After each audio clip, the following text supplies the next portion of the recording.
دیکھیں، اس تجزیاتی رپورٹ میں ہم ایک ایسی خاموش جنگ کی بات کرنے والے ہیں جو روزانہ، بالکل ہر روز ہمارے گھروں کے نلکوں میں لڑی جا رہی ہے۔ یہ ایک ایسی جنگ ہے جو بظاہر کھلی آنکھ سے تو نظر نہیں آتی، مگر یقین مانیں اس کے اثرات کسی بڑی عالمی وبا سے کم نہیں ہیں۔ جس پانی پر ہماری پوری زندگی کا انحصار ہے نا، وہ اب بقا کے بجائے ایک بہت بڑا خطرہ بنتا جا رہا ہے۔ چلیں اب اس معاملے کی گہرائی میں چلتے ہیں۔ ذرا اس تلخ حقیقت پر غور کریں کہ پینے کے صاف پانی کی عدم دستیابی نے ہمارے شہروں میں کیسی بے بسی، بیماری اور موت کی ایک خوفناک تصویر پینٹ کر دی ہے۔ کراچی سے لے کر پشاور تک پانی کی شدید قلت اور آلودگی اب صرف ایک علاقائی مسئلہ نہیں رہا، بلکہ ایک بہت بڑا قومی بحران بن چکا ہے جس نے پورے ملک کو اپنی لپیٹ میں لے لیا ہے۔ یہ محض پانی کا مسئلہ نہیں ہے، بلکہ سیدھا سیدھا انسانی جانوں کا المیہ ہے۔ آج کے اس ایجنڈے کو جلدی سے دیکھ لیتے ہیں۔ ہم بات کریں گے آلودہ پانی کے موجودہ بحران پر، پھر دیکھیں گے کہ یہ آلودگی دراصل پھیلتی کیسے ہے۔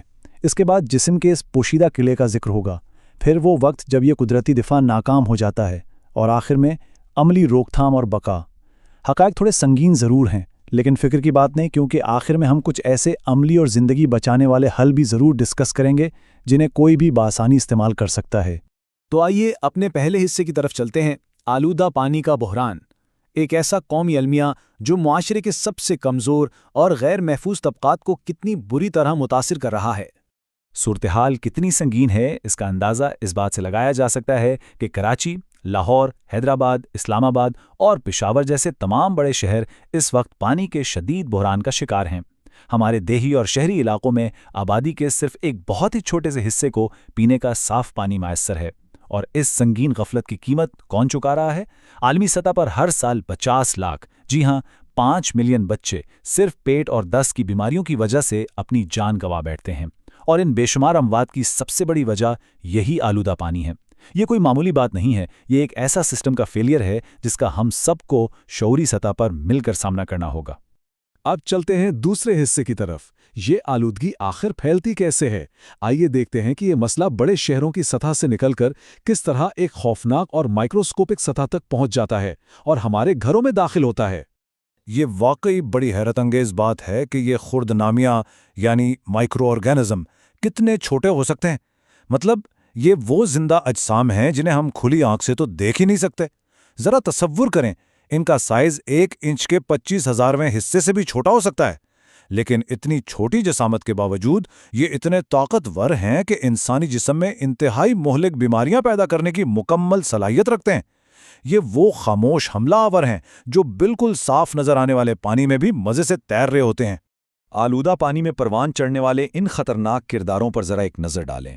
ٹائیفائیڈ، ہیضہ، پولیو، پیچش اور گیسٹرو، یہ وہ خطرناک بیماریاں ہیں جو انسانی فضلے کی درست نکاسی نہ ہونے کی وجہ سے یا پھر ایسے افراد کے ذریعے جو صفائی کا خیال رکھے بغیر خوراک سنبھالتے ہیں، براہ راست ہم تک پہنچتی ہیں اور ہمارے اندرونی نظام کو بالکل تباہ کر کے رکھ دیتی ہیں۔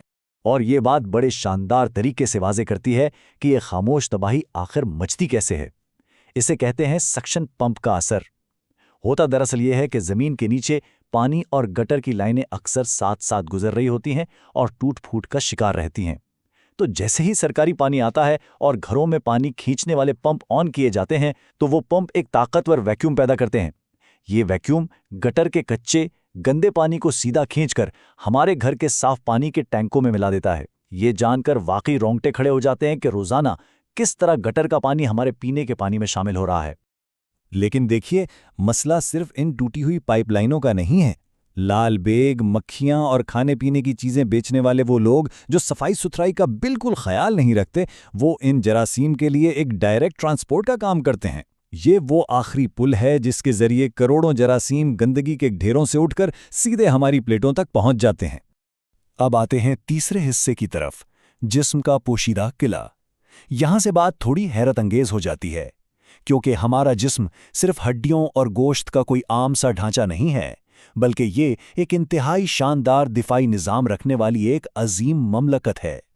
اب اس سلائیڈ کے بارے میں جو چیز واقعی بہت دلچسپ ہے وہ یہ 10% کا حصہ ہے۔ کیا ہم جانتے ہیں کہ ہمارے جسم کے اپنے خلیوں کے مقابلے میں یہ مائکرو آرگنزمز ہم میں 20 گنا زیادہ پائے جاتے ہیں؟ اور اس سے بھی زیادہ حیران کن بات یہ ہے کہ ہمارے جسم کے کل وزن کا 10% حصہ دراصل انہی مائکروبز کا ہوتا ہے۔ یعنی اگر کسی انسان کا وزن 100 کلو گرام ہے تو اس کے اندر 10 کلو گرام وزن صرف ان مائکروبز کا ہوگا۔